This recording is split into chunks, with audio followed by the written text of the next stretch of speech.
Bonjour à tous, c'est Estelle de Farming Together, j'espère que vous allez bien. Aujourd'hui on se retrouve pour une nouvelle vidéo à la ferme de la Conillet.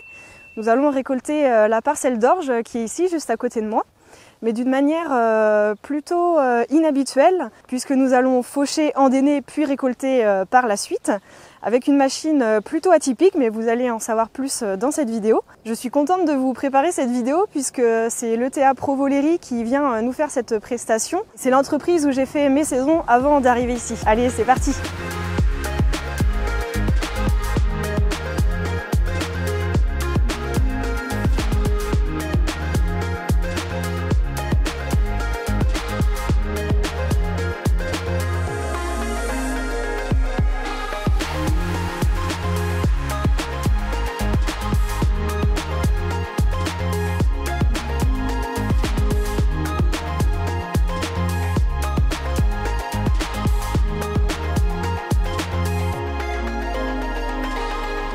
Bonjour Tony. Bonjour, ça va? Ça va et toi? Ça va, ça va. Alors est-ce que tu peux nous parler un petit peu de la technique? Pourquoi vous fauchez avant la récolte? Et comment ça fonctionne? On avait une grosse demande de plus en plus par rapport, le bio augmente de plus en plus en France. Et donc avec des années humides comme ça, pour pallier à l'herbe qui pousse dans la récolte, et ben, le préfauchage est primordial. En préfauchant, on fait sécher l'herbe qui est dedans et après pour la moissonneuse batteuse, pour les réglages et pour la propreté du grain de la moissonneuse batteuse, bah, c'est royal. Il y a quand même un avantage pour les récoltes d'avoir cette technique-là? On garde du PS, on garde la protéine parce que du moment qu'on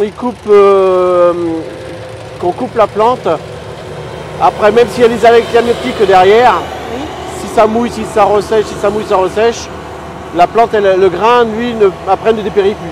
Oui. On garde toujours le même PS et les protéines. D'accord. Il y a moins de pertes aussi peut-être avec cette technique-là? Et après, il y aura moins de pertes parce qu'on aura un battage qui est plus facile, parce qu'on a une paille qui est sèche. Et donc, au niveau réglage moissonneuse-batteuse, au niveau toutes les impuretés, on les dégage. Et on a un grain propre et sec dans la trémie de la moissonneuse-batteuse. Donc là, nous, on fait de l'orge, mais c'est vrai pour le colza, pour le fourrage? Toute plante. On fait colza, on fait orge, blé maintenant.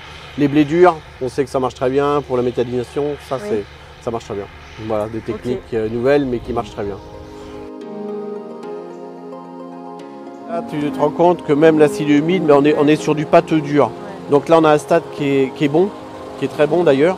On laisse 5-6 jours et le grain, lui, va pomper la sève encore de la plante et il va se mettre à maturité tout seul. Lui, ça va lui permettre de garder toutes ses protéines et puis son PS. Que si tu fais remouiller et que tu ressèches, que tu remouilles, tu ressèches, là, le grain, il perd toutes ses valeurs. Toutes ses valeurs. Voilà. Eh bien, écoute, pour mieux te rendre compte de comment marche cette machine, je vais dire au chauffeur d'arrêter et puis tu pourras aller mener cette machine un petit peu acrobatique. Tu verras bien, il n'y a pas de direction. Bah oui, il faut que je fasse attention quand même. Parce que ça tourne sur place. Donc, eh bien, on va dire à Arnaud d'arrêter et puis bah, tu vas aller faire un petit peu. C'est parfait. Merci bien.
Voilà, Arnaud a terminé la parcelle, il est en train de charger la machine maintenant. On a eu plutôt de la chance parce que le temps est un peu menaçant, je pense qu'il va pleuvoir cet après-midi. Rendez-vous dans quelques jours pour la moisson. Quelques jours se sont écoulés depuis le fauchage. On devrait battre d'ici demain ou après-demain selon la météo. Donc je vais prendre le 14 et je vais aller chercher la remorque.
Malheureusement, je n'étais pas là quand ils ont récolté cette parcelle, mais heureusement, on avait utilisé la même technique dans la parcelle en bande.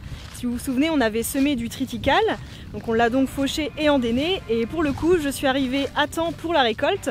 Donc j'ai des images plutôt sympas à vous partager.